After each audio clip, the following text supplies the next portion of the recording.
18 août, Ésaïe chapitre 35, chapitre 36. Le désert et le pays aride se réjouiront. La solitude s'égaira et fleurira comme un narcisse. Elle se couvrira de fleurs et tressaillira de joie avec chants d'allégresse et cris de triomphe. La gloire du Liban lui sera donnée, la magnificence du Carmel et de Saron. Ils verront la gloire de l'Éternel, la magnificence de notre Dieu. Fortifiez les mains languissantes et affermissez les genoux qui chancellent. Dites à ceux qui ont le cœur troublé, prenez courage, ne craignez point. Voici votre Dieu, la vengeance viendra, la rétribution de Dieu. Il viendra lui-même et vous sauvera. Alors s'ouvriront les yeux des aveugles, s'ouvriront les oreilles des sourds. Alors le boiteux sautera comme un cerf et la langue du muet éclatera de joie. Car des eaux jailliront dans le désert et des ruisseaux dans la solitude. Le mirage se changera en étang et la terre desséchée en source d'eau. Dans le repaire qui servait de gîte aux chacals croîtront des roseaux et des joncs. Il y aura là un chemin frayé, une route qu'on appellera la voie sainte. Nul impur n'y passera. Elle sera pour eux seuls. Ceux qui la suivront, même les insensés, ne pourront s'égarer. Sur cette route, point de lion. Nulle bête féroce ne la prendra, nul ne s'y rencontrera. Les délivrés y marcheront. Les rachetés de l'Éternel retourneront, ils iront à Sion avec chant de triomphe et une joie éternelle couronnera leur tête. L'allégresse et la joie s'approcheront, la douleur et les gémissements s'enfuiront. Chapitre 36. La 14e année du roi Ézéchias, Sennachérib, roi d'Assyrie, monta contre toutes les villes fortes de Juda et s'en empara. Et le roi d'Assyrie envoya de Lachish à Jérusalem vers le roi Ézéchias Rabshakeh avec une puissante armée.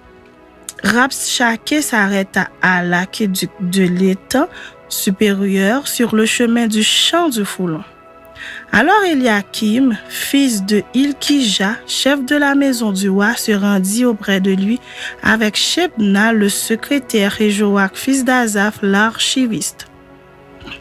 Rabshakeh leur dit: dites à Ézéchias, ainsi parle le grand roi, le roi d'Assyrie.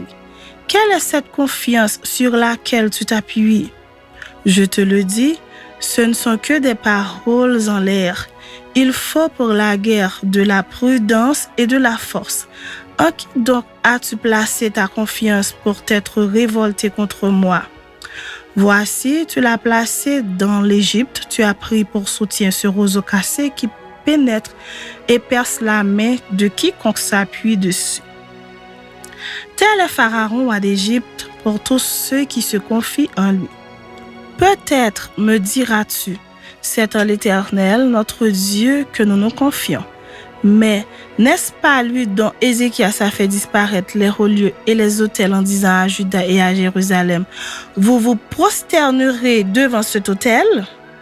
Maintenant, fais une convention avec mon maître, le roi d'Assyrie, et je te donnerai 2000 chevaux si tu peux fournir des cavaliers pour les monter. Comment repousserais-tu un seul chef d'entre les moindres serviteurs de mon maître? Tu mets ta confiance dans l'Égypte pour les chars et pour les cavaliers. D'ailleurs, est-ce sans la volonté de l'Éternel que je suis monté contre ce pays pour le détruire?